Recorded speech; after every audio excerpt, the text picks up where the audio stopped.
Hey folks, Jonathan here. I know that most of the time I build all my trucks, and you know, I had a rollback plan to build the bed, and I'd already picked up, you know, a few parts for it. But sometimes you run along a deal so good that you can't pass up, and it ends up saving you a lot of work and a lot of trouble. But here is a 93 Chevrolet 3500 HD. Engine's bad. 5-speed, got a MV 4500 transmission. Really nice, even though it is aluminum, but I mean a really nice teardown bed. No breaks or cracks or anything on it, and a little dirty but in good shape. And of course the wheel lift, and how well you can see it is sunlight, but you know, the handles are bent a little back. Look like it ran into something and piled them up, but you know, stuff like that we can take care of. But I want to show you something on the frame for one thing. The frame is actually, and I hope you can see it, but the frame is actually bent right there, and it's actually crinkled right under. But the problem is this guy thought that you could haul, you know, 1-ton box trucks and stuff like that on the wheel lift. And when you put something like that on the wheel lift, you're extending the weight so far back, and then it just starts, you know, picking up on this, and you're breaking stuff. So, and I'll show you the other side, which is pretty rough. This is the 6.5 turbo diesel truck, but like I said, it's just a good parts truck anyway. But let me show you this side here. Yeah, you can see they tried to put a piece of angle iron there, I guess to strengthen it up or something, but it's bent really bad, and it's actually making the front of the bed stick up about 1 inch. And I remember back when he actually had some other stuff that he had fixed on it. You can see that plating there, and I checked it out. They actually done a good job on that, whoever done it. The subframe's really good and straight, and the rails, you know, the bad part about a Jerdan, well, about all of them aluminum, when they run the rails like this, the rails are usually pretty wore. This actually has really good rails on it, both sides, and you know, they don't last forever. But you know, if you build this truck later on, you can always build a steel bed and slide right in place of it. And but the good part about this is it came with everything. You know, I've got my tank, don't have to buy it, hydraulic pump. The only thing I'm going to have to do, I've got to stretch my frame out, and not sure how far yet. I got to do some measuring, but I got to stretch my frame out. I've got to buy a PTO to put on the Allison transmission, and I can use this pump. It'll be a, you know, direct mount, and this is going to save me so much time and trouble. And I mean, I enjoy building them, don't get me wrong, but you know, when you come across a deal like this, I gave $2,000 for the entire truck, and you know, to me the bed was worth more than that. But I always have the rest of the truck to part out, you know, rear end transmission, all the other odds and end parts. And like I said, you know, the bed's not in bad shape. I don't like the sides. I prefer to have no sides, but you know, on these aluminums, this does help strengthen it up quite a bit. And the deck's in real good shape. And another place to watch on an older rollback, especially aluminum, you know, you can see a little bit of repair work here, but the bottom side where it rubs on the ground when you go to load every time, you know, is usually scraped up pretty good. A lot of times they'll be so thin here that they'll crack. This one's actually in really good shape. You know, the wheel lift seems to be in good shape, but it was just overloaded. I mean, that's what caused all this. And you would think after they broke the subframe and had to repair it that they would have known, you know, that it wasn't a good idea to do. And you know, they're not made to haul that kind of weight on the wheel lift. So anyway, we're going to get to swapping this. I've got a 2003 Topkick, which is a Duramax truck, 4-door, that I've had for quite a while. I bought, actually used to be an ambulance down in Charlotte, North Carolina, and I'm going to go ahead and get this bed off. We're going to have to redo the headache bar because that truck's taller. And I've actually got another headache bar, and we'll go, and it's not complete, but I mean, we'll use what we got and actually build a good headache bar that looks like it matches the truck. And so we'll do that, and we'll get everything swapped over and cut the frame and extend it. And I was hoping to show everybody a rollback build, but you know, instead I'm just going to show you a bed swap. And you can see that frame. Boy, it looks terrible from here. But we're going to do a swap on it, and you know, like I said, I've got to lengthen the frame and, you know, drive shaft, and then brake lines, everything, and then hopefully I'll probably have to, of course, lengthen the hoses up to the pump, because being a 4-door, they're going to be farther forward. And you know, I was going to build a 21-foot bed, but a 4-door truck with a 21-foot bed, you know, it's pretty daggone long. So this 19 will do just fine. And of course, this has got a Ramsey 8000 winch. You know what I prefer anyway. I like the old gear, you know, the worm gear winches. I sort of like them over the planetaries. And I know the planetaries are faster, but they're not as tough. I mean, when it comes to the braking, and you know, they don't use they're not a mechanical brake because they're not a worm gear. So and I've actually seen some problems with them before. Actually seen a buddy of mine chasing a car down the road because his popped out freewheel and or broke or something, and it was a Mercedes, and he grabbed the cable and it drug him on his knees, and luckily the car didn't go anywhere, hurt anything, hit anything. But I mean, it's not a good feeling, I promise. But you know, this thing will be there's only 4 bolts, looks like, on each side, and they've tacked them, but we can cut that for the cylinder mounts. The back, the way they mount them on this particular one, I mean, I don't really like the way they build them at all, because you know, they could have done away with this area right here by actually moving this pin below the back and you know, redoing that to where the cylinders come up on the side of the actual subframe.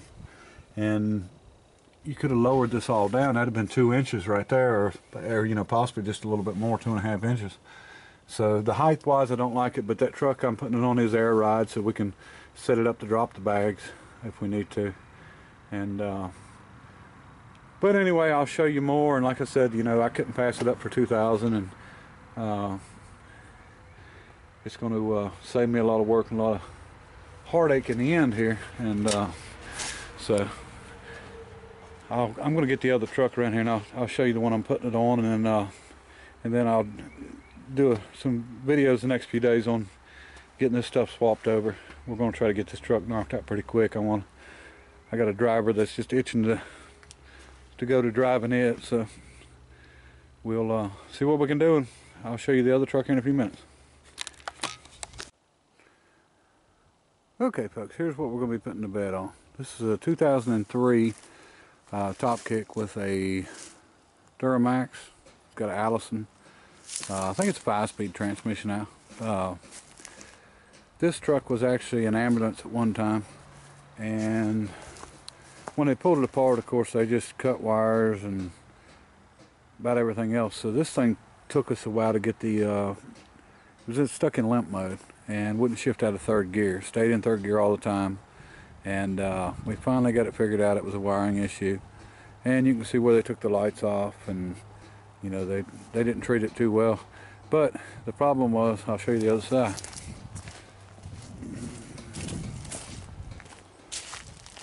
Alright, this truck was wrecked over here, and as you can see, I've already replaced the door. And everybody had told me that the door off of a van wouldn't fit, but they was wrong, it does fit. So we've got the door on. It was a 2500. I'll have to take the emblem off. I can order that quarter fender. The hood I'm going to have to fix. And this one here, I'm going to try to find a van that I can use part of the cargo door or part of the side of the van. And I will cut that section out of the door. And I'll probably cut it down, maybe down a seam or something, and put it back together. And it's going to be a pain, but I can't find a door, and I think if I find a door, it's probably going to be $600 or $700, and I don't want to put that kind of money in it. And the rest of it I can work with sheet metal wise. And but I think it's going to make a good truck. It runs really good. It's nice and quiet. And I've had this thing for a couple of years. It's been sitting, and but it runs really good. Let's get a front bumper for it. And I got the truck really cheap. So sometimes you just gotta wait around on deals.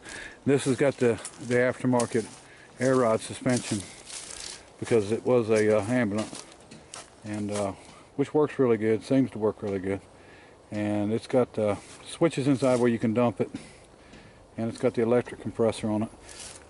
But I've got to put exactly 3 feet in the frame, and so 36 inches.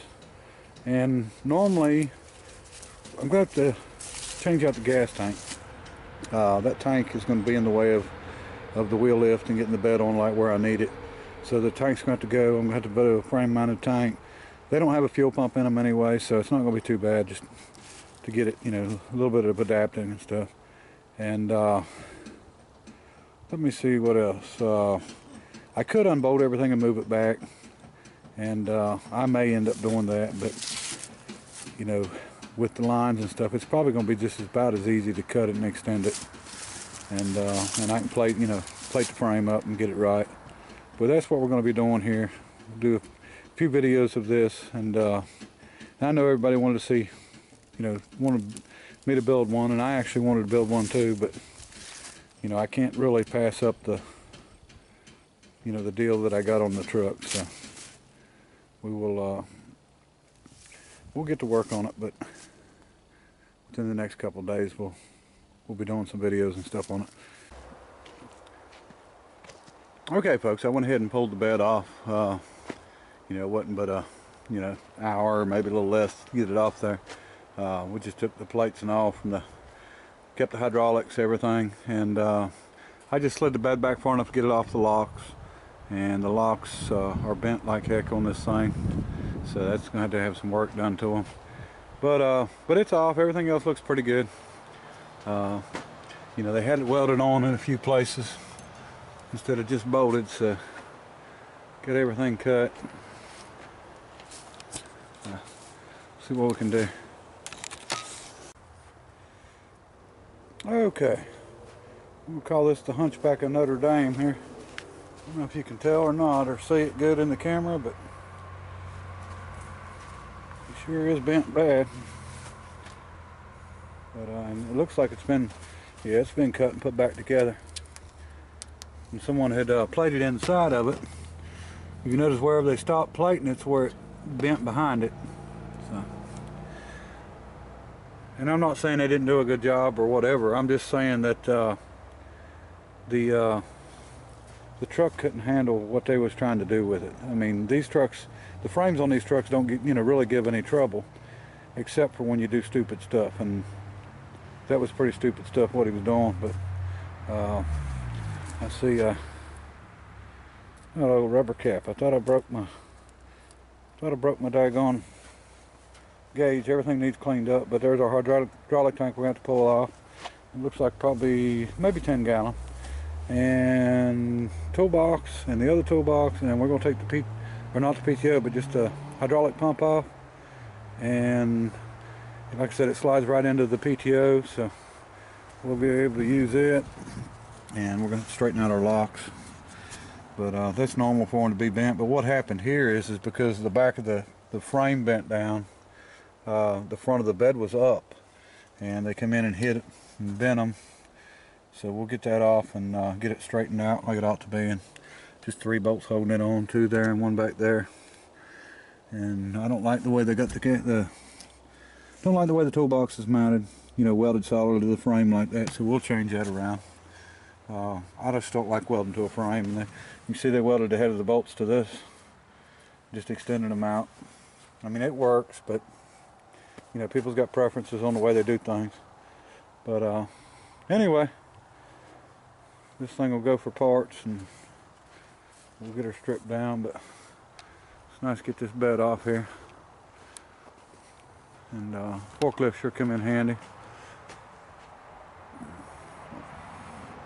Everything seems to be in real good shape.